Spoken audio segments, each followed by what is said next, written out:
Venri Chapter 24. Garrus. Within a day, Noir had allowed him to visit Morim. They would need to go slow and allow her memory to reassert itself without forcing it. Facts were important. He could give her facts, but not all of the facts. They needed to measure her progress, allow her to discover much of it on her own. He, Noir, and Liara had agreed that Morim's basic personality would be prone to lying, and allowing her to do so without precaution would be counterproductive, if not destructive. Morim, with the bit in her teeth, would be a disaster.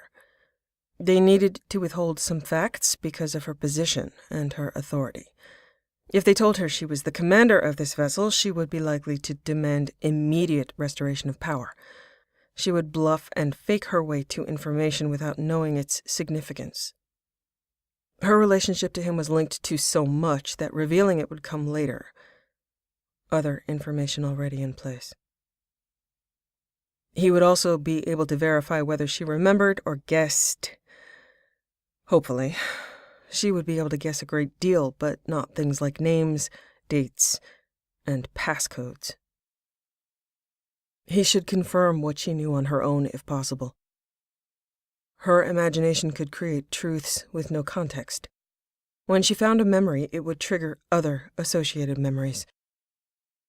She was in a mild hypnotic state, prone to suggestion, necessary to keep her from full-blown panic and paranoia.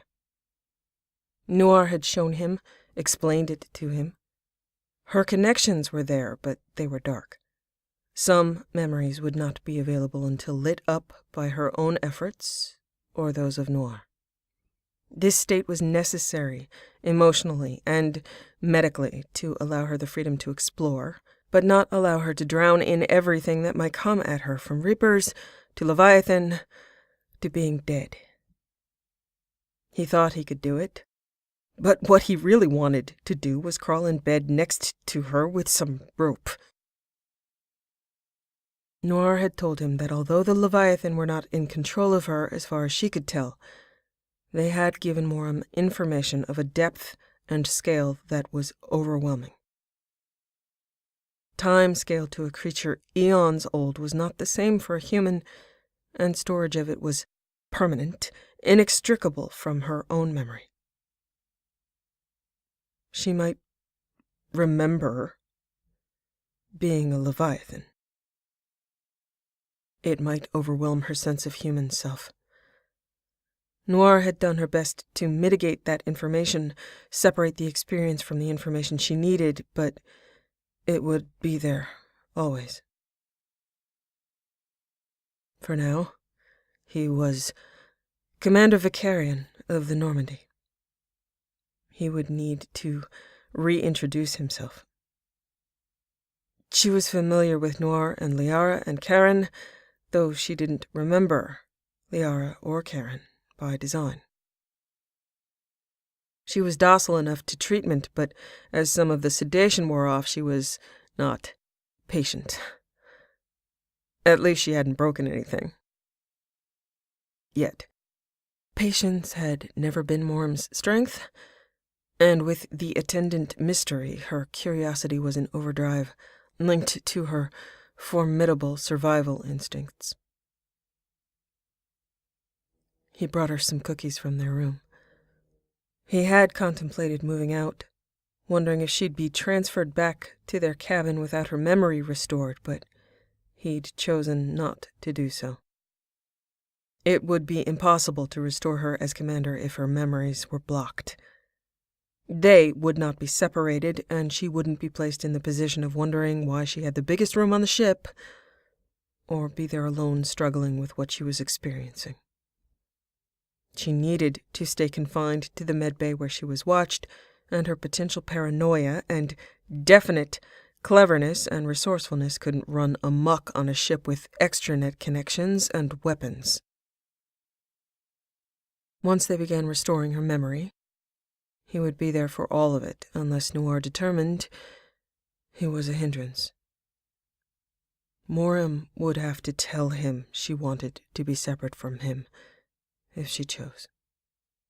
The idea that she could retain herself, but not him, was a fear he was keeping decidedly away from himself except in flashes of lightning fear. He was practicing faith. He wasn't very good at it. In preparation for letting down the blocks that led to him, Noir wanted to let her meet him again, see that he was safe, have that information in her mind when it all flooded back. His part in her life accounted for an avalanche of information that needed a controlled slide. Noir had asked him to look beyond Morm's reactions, to think of the future, and to not be upset that she did not recognize him, because that would pass, and it was necessary for now. This was like acclimating her to the temperature of the water before dunking her under, hoping she wouldn't drown, backsliding into shock. Hoping she would remember how to swim. They would repeat the pattern, acquainting her with people or concepts before introducing the memories, give her some context and reality to hang them on, reassure herself that she wasn't making it up. Taking a deep breath, he calmed his heart and walked casually into the medbay. Her eyes followed him, but not in the way he was accustomed. She was curious only. He spoke to Karen briefly, as arranged, and then he pulled up a chair and sat by Morm's bedside. Looking at her, he almost forgot what to say, but then managed. "Hello, Miss Shepard. I'm Commander Shakarian. I wanted to check in on you and see how you were doing." Morm smiled at him. "I'm afraid you have me at a disadvantage. Everyone has me at a disadvantage. Do I know you?" Garrus smiled at that. "We've worked together for years, yes. Don't worry about disadvantages. It will pass." "I hope so. I don't know where to start. I've been told the answers will come. Do you bring answers?" "I bring cookies." "Oh, even better. Hand them over." He presented her with the box, and she took it, opened it. "Do you want one?" He shook his head. "I can't eat them." She looked sympathetic for a moment, contemplating a world with no cookies, and took a bite. "Oh, that sucks. You have good taste in cookies." "Can I get you anything else? How are you feeling?" She looked at him speculatively.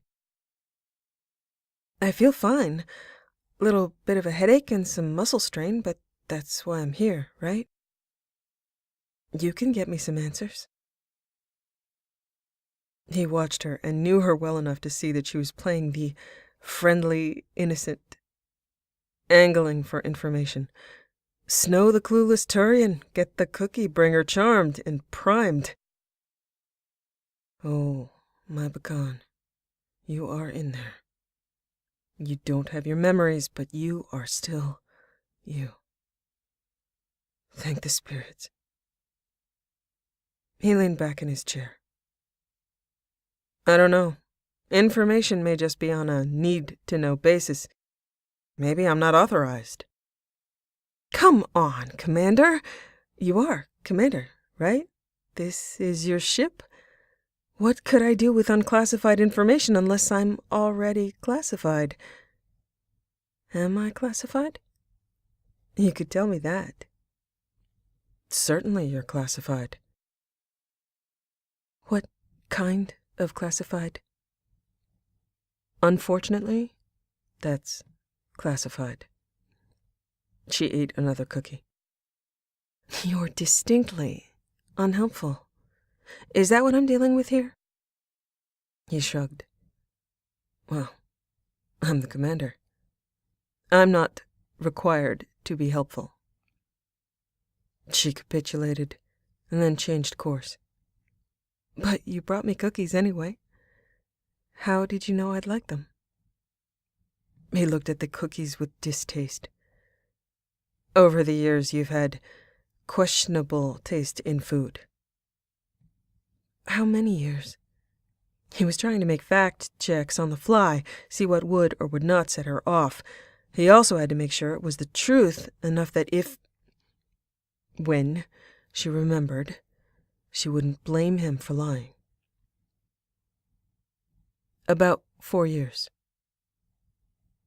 She chewed thoughtfully, swallowed.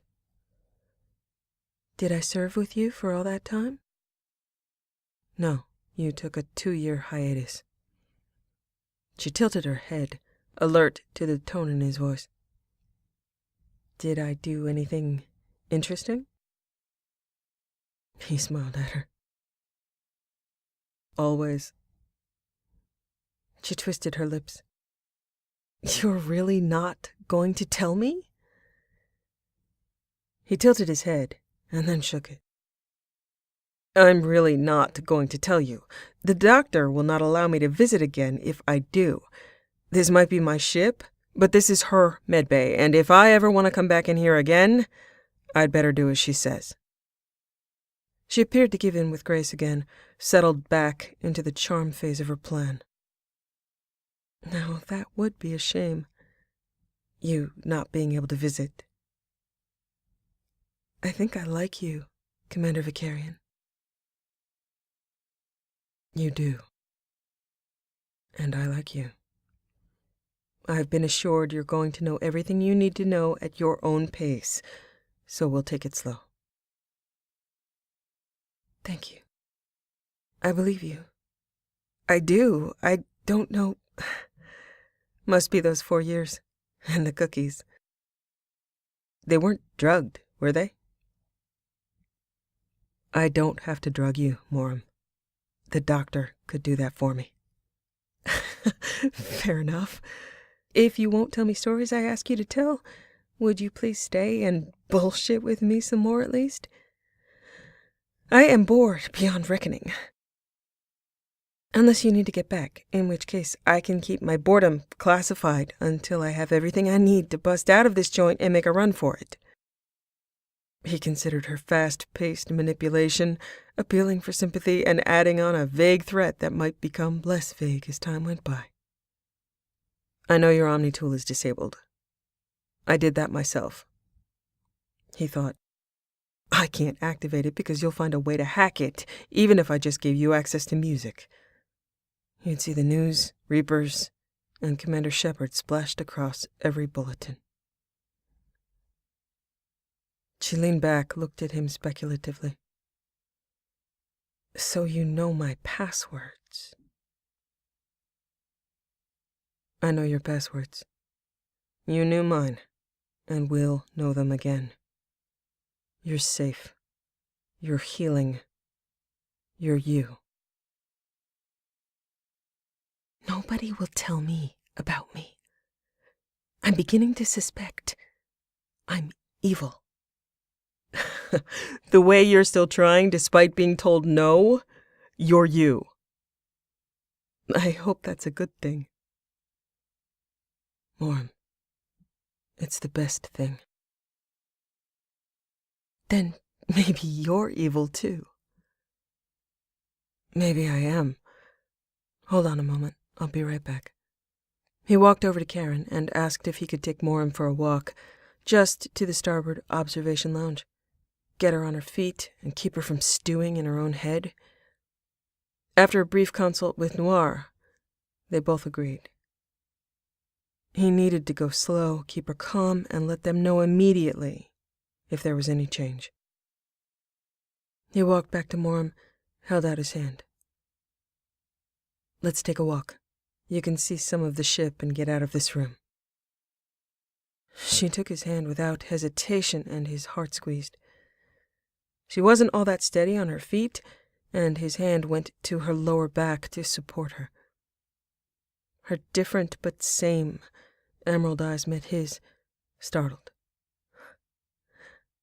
But What if you're evil?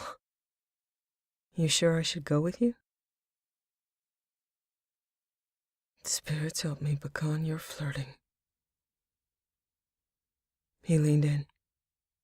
You want to get back into bed? Or do you want to risk it? She grinned at him. Risk. I think I like risk. You do. Knew it. She tried to walk. She was shaky, but she could do it. Karen offered her a mobility chair, and Moram said, Please, let me walk. Please? Karen stepped aside with a smile, and he helped Moram concentrate on walking. People stared, but didn't approach, and he finally had her to himself. She gripped his hand to keep herself steady, and he kept his other hand on her lower back, and she tortuously made her way to the observation deck where he was guiding her. She was focusing on walking, watching her feet, but he'd have to remember to block her view of the name board on the way back. Damn it, too many reminders. The doors opened. That's beautiful. It's all strange, but I feel at home here. The Normandy has been your home for a long while.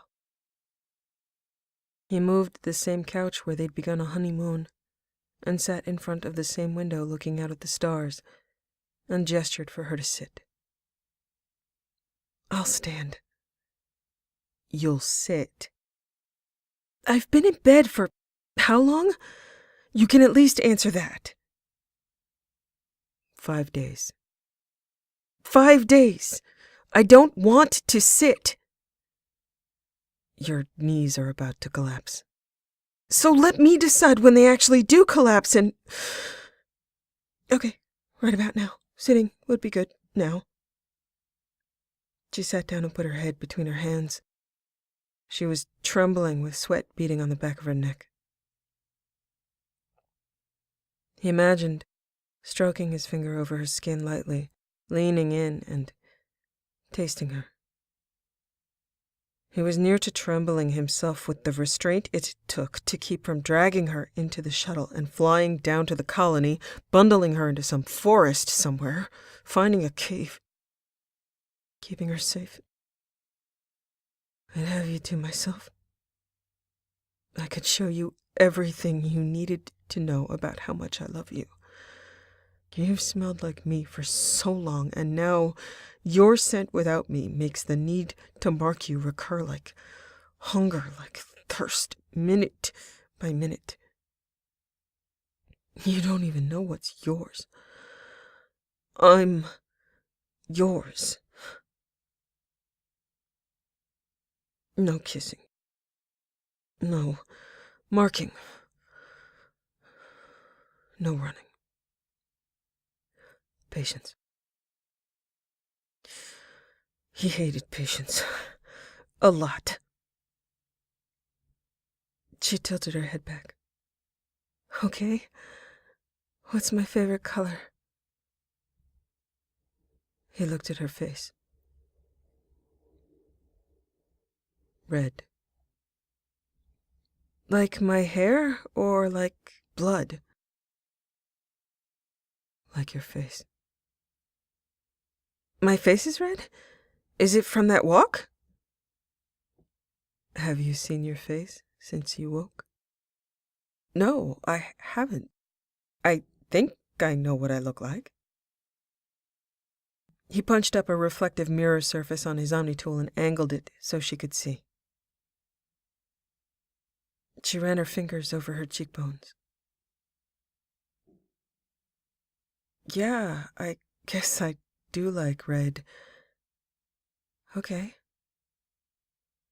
Thank you. You're welcome. Her eyes narrowed as she turned to look at him.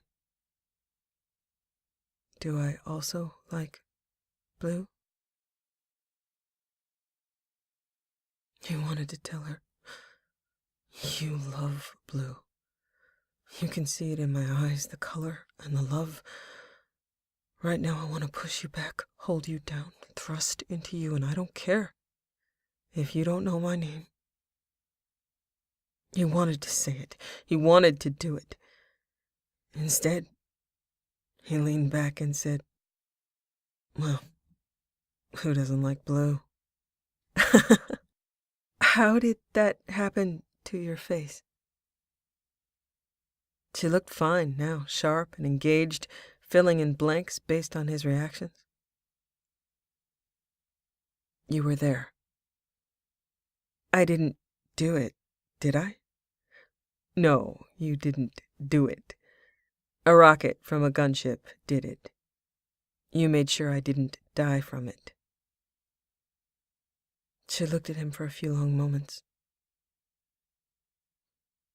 That's good. A guy that can survive a rocket to the face is good to have around. Think of how bored I'd be if you were gone. He said with mock fervor to cover real fervor.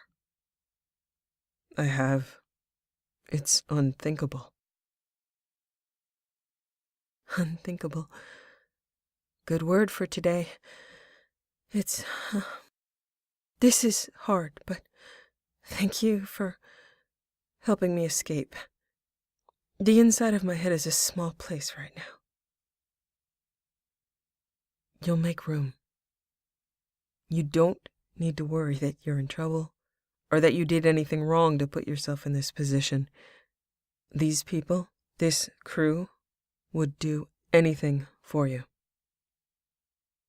Some of the effort fell from her face, and she looked vulnerable, less like Shepard and more like his Venri. I hope I can live up to that. Right now, walking makes me dizzy. You've earned a bit of dizziness. Nobody is going to think less of you for it. She closed her eyes. I don't know what they think of me at all. I don't know who they are. I don't know who you are. You can trust me. Okay, I'm a lot shakier than I thought I'd be. I guess among the other things I don't know about myself, I don't know my current strength. I do get better. I'm not always like this. He tried to satisfy the question underlying the question. You are always brave, she said with a hitch in her breath. Real? Faked? He couldn't tell if she were about to try to hit him and run away. She'd likely worked out she wouldn't get very far. And would you consider it a sign of bravery if I asked you to? The only concern he had was that she'd ask him an unanswerable question and he wouldn't be able to give it to her. It was the only thing that stopped him from saying anything. He waited. She didn't trust him, but she knew she needed him. Will you help me get myself back? It is the only thing I want to do right now. Thank you. That wasn't what I was going to ask. Maybe I'm not always brave. Then ask. Would you let me lean on you? Just for a little while? He thought, nicely played, Pecan, and said, for as long as you have need of me. She smiled and shifted her weight to lean against his shoulder. 4 years, huh? 4 years. But I left you? Left your service? Yes, but it was my idea, and it was a stupid idea, and I'd take it back if I could. She said gently, in her way of testing out someone's sense of humor he knew so well. So you're not evil, but you're stupid? His mind knew this path, and his mind was happy to be on it. You may not always tell me that I am, but you certainly have shown me often. Am I stupid? Definitely, sometimes, yes. Did I ever tell you that you have a nice voice? She was in there. She would come back to him. He felt that knowledge release from his bones. You might have mentioned it. Okay, so I'm smart, too. Sometimes. She pressed fingers to her temples. My head, it's starting to hurt. Not badly, but in a way that they told me to stop if it got this way. Scale of 1 to 10, more. How bad? Maybe, 4? I'm trying to be honest, but I don't want to leave. Maybe you shouldn't talk so much. Unable to resist doing it, he shifted her position and pulled her into his lap, her head moving against his chest, into a position where he knew she could hear his heartbeat. Her shoulders relaxed and she leaned against him. He closed his eyes and breathed her in. It's an action, not an answer. It has been a long 5 days, Venri, and I am perhaps not all that sane myself. He contemplated Faith while she settled herself against him after a few moments with an echo of the trust she granted him. Her fingertips and then her palm settled against his shirt, over his heart. His arm came around her to rest on her waist as his heart pounded. Commander Shakarian? It's true, and it's not true, and I'm going to enjoy you calling me that. Yes? Don't tell me your first name. I want to remember it. You will. Are you married? I am bonded. Yes. Do you love her? He closed his eyes. My love for her is as close to infinite as a Taurian can get. Lucky woman? Lucky Taurian. He thought he didn't need a time machine now to know how long it would take. You're so good at interrogation that you got most of your answers in minutes, whether or not I answered them. You're noting my silences and when I take time to answer, and you're going to exploit that on me and on everyone else. Now, if only we can keep your head from exploding. Commander Shakarian? Yes. What do I do on this ship? If I start answering these questions, you're going to start to bleed from the ear, and I am going to have to take you back to the med bay, and they'll tell me I can't see you. Again. Oh. But I can stay here if I shut up? Yes, for once in your life, stop pushing. So I'm a pain in the ass? You can infer my answer, but if you ask again, I'm taking you back. Okay. I can tell that it's true. Pain's starting to make its way to a 5. Turn off your engine. Idle for a while. You'll stay here? He told her with meaning in the words beyond this moment. I'll stay. I will not leave you. No bleeding, no questions. Okay. Your heart is beating like crazy. No questions. It's not a question, it's a statement.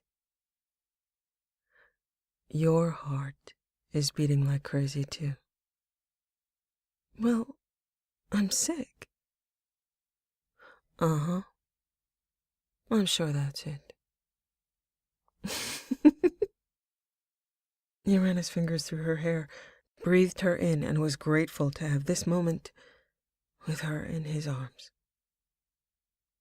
He expected her to ask more questions, but she didn't.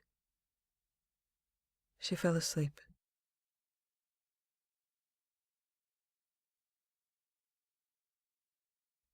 She was standing in a room. The walls would flicker and change. Bone, silver, water. Before she could focus on one pattern, it would change. Bone and red, a coffin, silver, a wall in a corridor, water, a wall, water. The water let her focus. She knew the minds of those around her. She dominated their intentions. She was not a she. The water itself would follow commands. Then that sense faded, and once again, silver, a wall in a corridor filled with water that would not follow her commands. She was a she, and her thoughts were imprisoned, weightless and forceless, and the water would drown her. She had no power. She was as thoughtless as the water in comparison to what she knew could have been, had been, would be.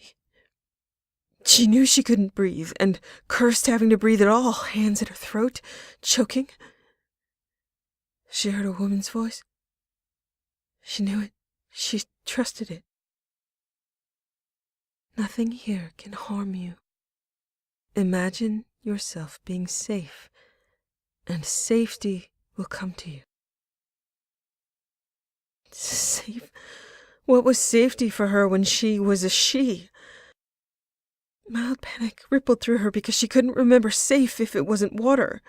She couldn't remember. Safe? Maybe. She surrounded herself with water and closed her eyes and stopped breathing, experiencing the comforting flow in and around a familiar body with no names. She didn't need to breathe here. She could be in the water, and she could be home. What is my name? A Taurian voice answered. The sound set the water to boil. You have many names. Tell me what they are. You will remember. I remember too much and not enough. Yes. You are distinctly unhelpful. Breathe. Ages of water. Comfort of water. Breath of water. Color of blue. Shepard. Waking from dreams brought more disorientation. She knew that she had something to know, but the rest was maddening. She had the impulse to reach for information, but didn't know where it was. At least she thought the people here were benevolently lying to her. She didn't feel she was going crazy, but she was treated as though she had. And she would. She also knew the difference between clear-headed and medicated, and she was medicated. 2 Asari attendants, a human military doctor, and a Taurian bodyguard on a military ship. That's a lot of firepower for one small human. She was under the influence, and she had no idea how many influences, but certainly mental, certainly chemical, and certainly physical. She'd joked about running away, but she knew better. Run where, exactly? Run to an open terminal where she could look at the daily news and start from there. Who was unclear? What was unclear? She could get to when and where, and work on why. Turian bodyguard was theoretically in charge. He carried himself with ease. He clearly cared for her. She knew about Asari, about Turians in general, but not specifically. Asari were definitely the sort of people to mentally shelter another. Turians were more likely to shoot humans than not, so this was a unique Turian. Or was she a unique human?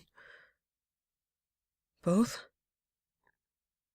4 years known, 2 years gone. All years lost. My name is Venri Chapter. Do I believe that? I don't know what to believe. Turian bodyguard could tell when I was angling and still tried to give me what I wanted if he could. Good to know. His name is Commander, name unknown, Shakarian. Do I believe that? I don't know what to believe.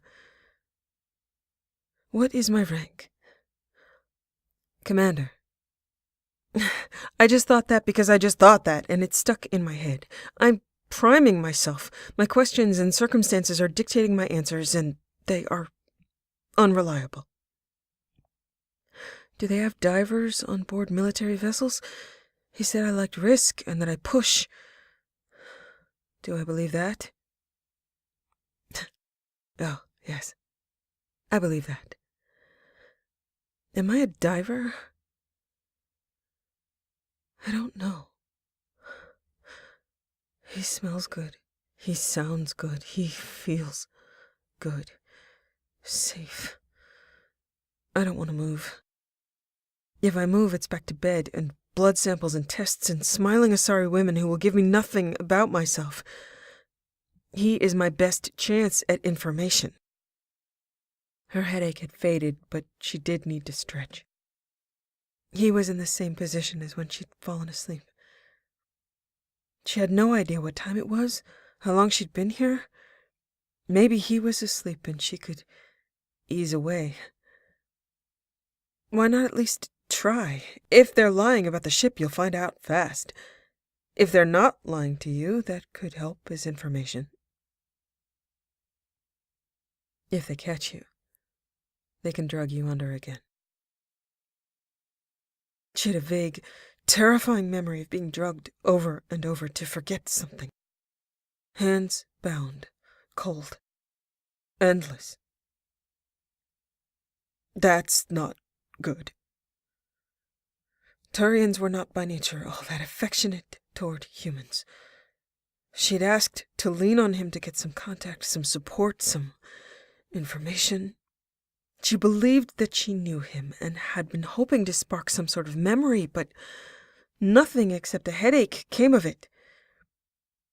Being held in the commander's lap while she slept was not military protocol. Did she want to trade a hospital bed for the brig? Hands bound, cold, endless. No. Did she want to see how far she could push him to see what information he spit out? Yeah, she did. What did he want? He said he wanted her to remember. He wanted her.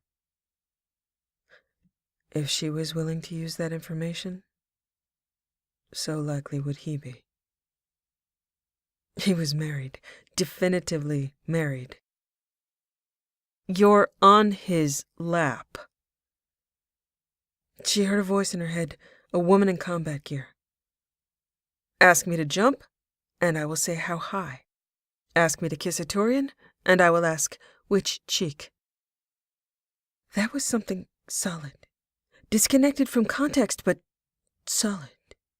Other than vague impressions, this was her first memory that was a situation with pictures she couldn't have predicted based on her mental state and surroundings. Did Turians kiss? That thought sent a rippling echo through her.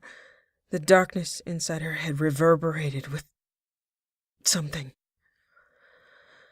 That. Follow that. She decided maybe he'd fallen asleep as well, and perhaps she could find her way to a few things on her own. If she was caught, she could take advantage of looking disoriented if she had to. It wouldn't be hard.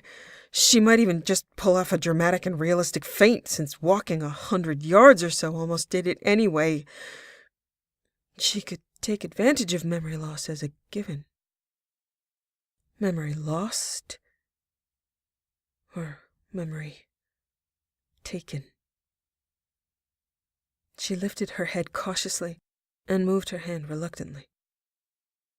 If I have been involved with this gentleman, I have very good taste, and I'm really sorry I don't remember. Turning her head to look up, he was looking at her. She thought he was smiling. So much for sneaky options. Her bodyguard was not going to nap. She shifted gears fast. Thank you for the pillow. You are welcome. She was hit, not for the first time, with the differential between what he was saying and what he knew, echoing the idea that he knew what she was thinking. Please be on my side, because I am fucked otherwise. His voice held a depth of intimacy that purred down her spine. Stop that. Focus. She said as a distraction. I think I remember something. He nodded neutrally. What is it? A woman. I was talking to her, and she said, ask me to jump and I will say how high. Yes. Is that all you got? Okay, it was embarrassing, but it was a memory, so she said, ask me to kiss a Turian. She was relieved and finished the quote, saying, and I'll ask you which cheek. He seemed to ignore the context of kissing a Turian. Yes, that is a true memory. I was there. Her name was Ashley Williams, and she served with us. Hope cascaded through her mind. Okay, it's a huge relief having something, anything to hold on to. Was? Ashley was killed. Oh. I was hoping maybe to talk to her, shake something loose. His eyes held hers as emotions and thoughts she couldn't identify passed through them. I'm sorry. Ashley was important, it seemed, but she had nothing other than that quote. The quote wasn't really about Ashley, though, so she'd follow the reason it came to her. Did I talk about kissing Turians often? He couldn't seem to think of anything to say, and the look in his eyes made her say, or did I just do it? She lifted her head to press her mouth to the plates of his. Contact pulled a soft squeaking sound from her, and her mind hummed, yes, yes, yes, yes, this, yes.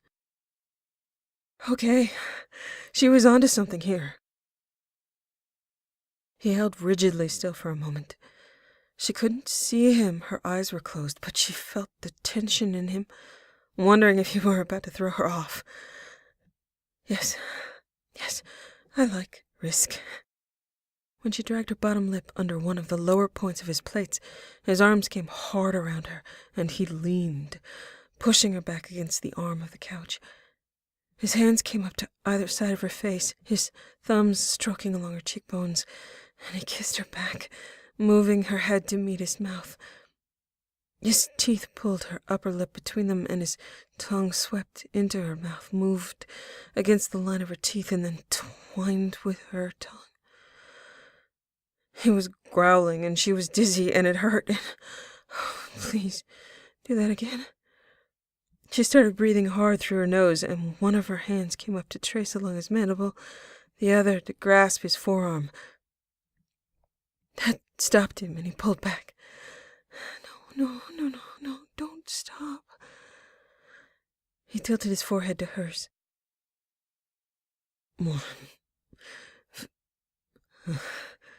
Morin, what is my name? She thought... Vicarian. Was that right? Hard to think. She said... Vicarian. She knew that wasn't the answer to what he asked, but... What? Thoughts and walls bulged in her mind, headache reasserting itself. If she had a home, she wanted it to be here. Tell me. Her voice was pleading. She didn't like pleading. His eyes were gentle. We can't do that. We clearly can, and we're good at it. He pulled her back up, still in his lap. Yes, we are. He tilted his head back, his hand idling patterns on her back. She had to know too many things at once.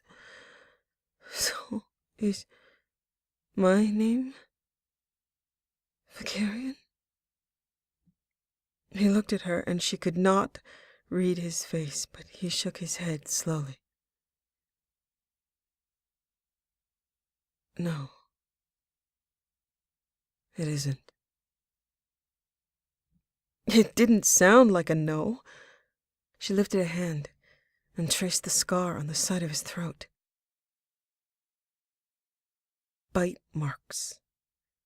Human, not Turian. His head jerked up and his hand came to hers. Stop. She started talking before she knew what she was really planning to say. I don't know your name, but I know. I know I did that. She didn't know she was bluffing. She wanted it to be true. His hands held hers, immobile. What is my name, Morin? Tell me, and I'll tell you. Easy trade. He appreciated the attempt, she could tell, but the answer from him was still predictable. No. Rumpelstiltskin. He tilted his head. What? That didn't translate. Damn, I was hoping that was your name. There's a fairy tale about him. Fairy tales have gotten us in trouble before. She leaned her face closer into his. Really? Tell me about it. He looked at her as his hands tightened on hers. Apparently they lie, because Sleeping Beauty does not wake up with a kiss. She swerved at that and stopped. So you think I'm pretty?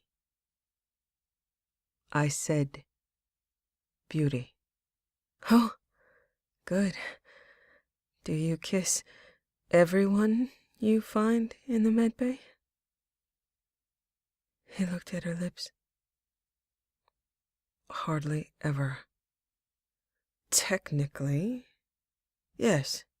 Once, I kissed everyone I found in the medbay. Her gut tightened. Damn!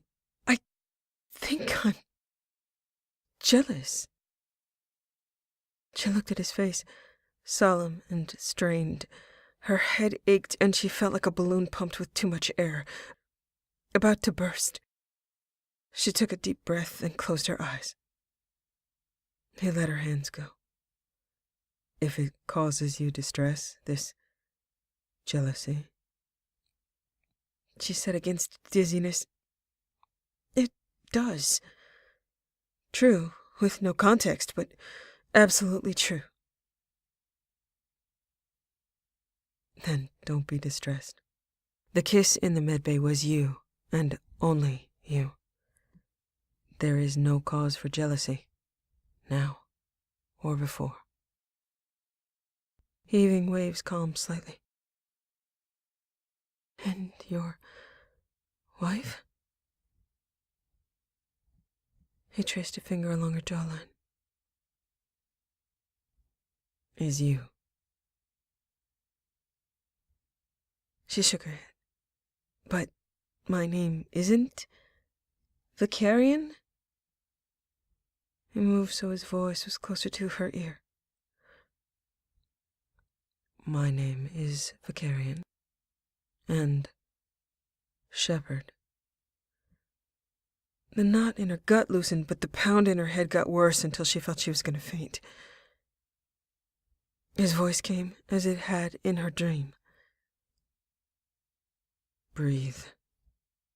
Waves of nausea, then fear, then helplessness hit her as her mind reoriented itself in the darkness, and the vertigo made her closed eyes roll back in her head. Breathe. She reached for his hand blindly, and he gave it to her, and she held on. Breathe. Back to the water, back to the blue. There are terrible things in the dark. Breathe. Whoever you are, don't fall apart. Keep it together, though you have no idea what it is. Breathe. Maybe it wouldn't be so bad to not know for a few more minutes. Maybe stop pushing. For once in your life, he'd said. Breathe. When you look into an abyss, the abyss also looks into you. Stop looking. Nietzsche, philosopher. Why do I know his name and not my husband's? Breathe. Do you believe he is your husband? I don't know what to believe. Breathe. Do you want it to be true? Yes. She breathed, and the crisis passed, and she didn't think she was bleeding. It was just distress, fear, and they were familiar enough. I didn't lose my memories, did I? They were taken. That's why I don't know your name. Why I won't, no matter how hard I push. In a way. Blocked, not taken. They are there. You don't sound so sure. He combed her hair between his fingertips. There's no user's manual about what happened. We're all in the dark here. It's not like you stubbed your toe. If your memories of me are lost, I promised myself I would give you new ones. She really liked the sound of that. I'm not sorry I kissed you. The headache is worth it. He pulled her back against his chest. She heard the smile in his voice. I'm not sorry, too. Besides, if you tell, I'll say you started it. You pulled me into your lap. You let me do it, and you started that too. You're not actually considering a two-person conspiracy against mind-reading Asari, are you? He shook his head and then nuzzled her hair. No, just reiterating that we're in this together. The sooner you get used to that idea, the sooner I can kiss you again. Okay. That works for me. I did kiss you first, and I'm really not sorry. We've known you for a while, Morim. If they were afraid kissing you would kill you, they'd have kept me away from you longer. She could not fathom this. Why did they keep you away from me? Are you in any pain right now? No, I think that means I can't go reaching for information. New or old information causes my mind to shift, but it doesn't hurt. It's all dark, anyway. I don't know what's happening. All right, so it seems your curiosity and worry are causing some of your anxiety. For instance, feeling like you were jealous? Yes, couldn't help feeling that way. Maybe the facts are blocked, but the emotions are still there. Different part of the brain? Yes. Okay. If you can accept some new information without trying to link it to anything, I can show you why they kept me away from you. But you have to control your heart rate. You have to keep from punching holes in your mind, okay? Well, that isn't intimidating.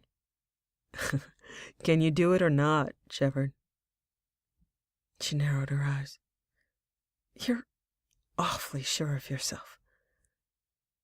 He continued to smile, leaned back and spread his arms along the back of the couch, waiting. She conceded partway.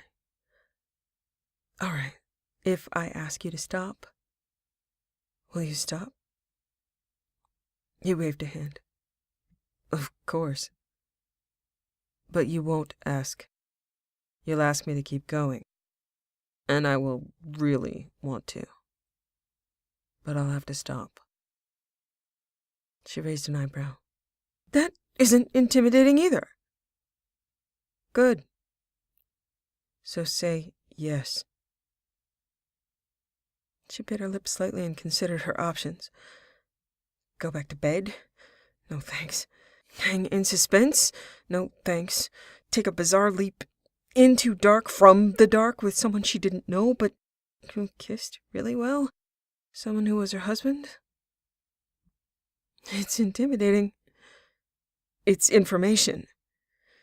If it's like that kiss, it's worth it. It's risky. Think of it this way. You've got nothing to lose. She shrugged. Yes. I lifted her as though she weighed nothing, went over and locked the door to the room. Her eyes stared at him as he slid her down the door and put her on her shaking feet and wobbly knees. He loomed over her. This is just a story. Don't connect it to anything in your head. Just hold it in that little space you own right now. Just listen. She nodded, wondering how she could accomplish that, but she'd try. He lifted her and wrapped her legs around his waist, pressing her back against the door hard as he leaned into her. Things moved in the back of her mind like drums in the jungle, but she didn't reach for them. She reached for him instead, putting her arms on his shoulders, closing her eyes and tipping her head back. He nuzzled at her neck until she turned her head to the side, and then he spoke in her ear. When I met you, My first words to you were about the hope I had that you would put something right.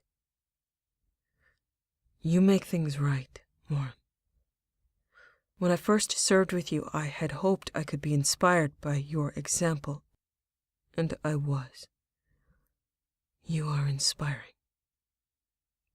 When you were gone for those 2 years, that stupid idea I had, it was because you didn't feel you were good enough for me. Some part of you, no matter what, doesn't feel good enough. We went through hell finding each other, and now I am bonded to you. You are my mate. My body is for you. He took her hand and slid it inside his shirt, scratching along her ridge, and then slid her nails along her cheekbones and collarbones. These marks are for me, from our bonding. The drums in her head were riotous, and breathing in made her dizzy and drunk. His mouth moved back to her ear. You said once, I smell like sex and cookies. She nodded. I've been in your body and your blood for so long now that you don't know yourself anymore without me. You lost pathways to your memories and they had to sedate you. You had to withdraw from what it feels like, us being together, always. I had to watch it happen, wanting to be at your side, every moment. He licked and nipped at her throat, and she tightened her legs around him. Scary and true. No doubt it was true. Desire felt like it was condensing and dripping off her skin in warm, hypnotic drops. She had a swirling image of a dress made of liquid gold, and then it was gone. He returned his mouth to her ear, and he nipped at her earlobe. I will serve you until my will is no longer my own. You don't know my name, and you don't need to. When I touch you again, when I'm inside you, you'll forget your own name. You'll remember my name soon. I know you will. I'll make you forget it again, and then I'll teach it to you and taste the sound on your lips. Come back to me. I'm waiting. I need you. He kissed her, and the truth of his words was echoed by the drums in her head, the rush of her blood, a surge from the kiss and from the scent of him. Addiction, withdrawal. She believed it. She knew that even if she begged him, he wouldn't do any more than kiss her. She couldn't consent. He would wait until she remembered. She could know she was loved. She did. Invisible but solid ground to stand on. She kissed him back and moved her hands to either side of his neck, one over the bite mark. At the touch of her hands, he pulled back and rested his forehead. What were the names of Turian things? What was the name of this Turian? He rested his forehead against hers, as he had before. She closed her eyes. It's been a hell of a few days, huh? They sucked. Don't do it again. She pressed her lips together, listening to the drums.